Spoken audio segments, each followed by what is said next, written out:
And welcome back everyone. In our last endgame principles video, I have shared with you what is outflanking, what is opposition and the rule of square. In today's video, we are going to learn about what is shouldering and what is the distant opposition. Look at this position. In this position, at first it looks that white is completely winning. Why is white winning? That you can just go like this with your king, get this pawn and then you can promote this pawn to a queen. But no, that's not the case. Whenever you will try to go near his pawn, he'll try to come near your pawn. And if you try to push your pawn forward with it, then he'll try to play his king near his pawn. So what you do, you kind of try to shoulder him. You don't actually push him, but the two kings cannot come close to each other in chess, but you can create a barrier. How can you do that? The first move here should be playing your king to b1. Now, if he tries to go on the g2 square, then you go c2. His idea is to go near to his pawn so that he can defend it. The time he goes to f3, now remember from our last video, we have learnt about opposition. The one who gives the opposition has a greater chances of winning the game. You play your king to d3, keeping this as opposition.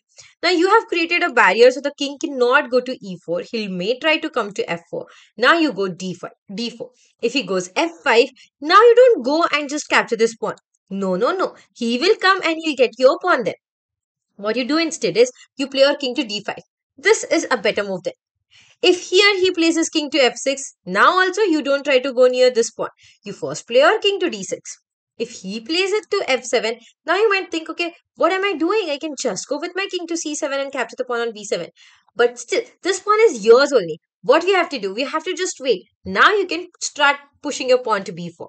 He can try to go to the e8 square. Then you can play your king to c7, going closer and not allowing the king to come. Shoulder him to create a barrier over there. If now he plays his king to e7, then you don't capture the pawn yet, but you play a pawn to b5. If he forces you to capture his pawn on the b6 square, then you capture it. And now when he plays his king to d8, you don't go for any move like king c6, that would be a blunder, or pawn to or king to b7. You just go with your king to a7. And now this will be a red carpet for your pawn. The pawn can go and promote it to the b8 square with the help of your king. The king guides the way, protects the all three squares. King won't be able to attack it, won't be able to capture a pawn. So that's how you shoulder the opponent's king. Don't allow him to come. This is a study position. This is completely hypothetical position, but it is better to understand. Now, if you know the concept of shouldering, if ever you come across any such position in your game or in your end game, then you'll be able to remember that I have to first shoulder the opponent's king, create a barrier. You are definitely going to get the pawn. So don't be in a hurry to capture it, but first avoid his king coming closer to the pawn. This was all about shouldering. Now let us have a look at the next position. Okay, let's have a look at this position. At first, this position looks easy peasy. That the white king can just go get the h pawn and promote his pawn to a queen, right? But the time you go with your king to f4, he's going to come with his king to f6, giving you an opposition. The one who gives the opposition wins the game. What I wanted to introduce over here today is the distant opposition. Here you look at this king and keep your king 3 squares apart from it. Distant opposition is when you keep the distance between both the kings as 3 square or 5 squares.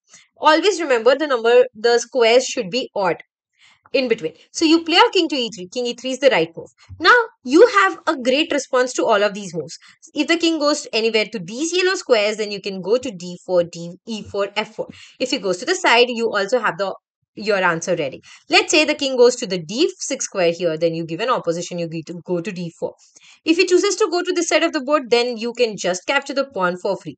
And if he goes to protect this pawn on the c6 square, now you have created a way for your king to go. You can just go with your king to e5. King cannot come to c5 because of this. You have created a barrier. He has to go in and then you go with your king to d5. You push his till the time where he cannot support it further and then you can just promote your pawn to a queen. That's so easy for you, right? Carpet for your pawn and you are going to win the game. Okay, so this was all about the distant opposition. Alright, this was all about shouldering and distant opposition. I hope this video will be helpful to you to play a better endgame. These theories are usually useful when you know it by heart and then you can use it in your endgames.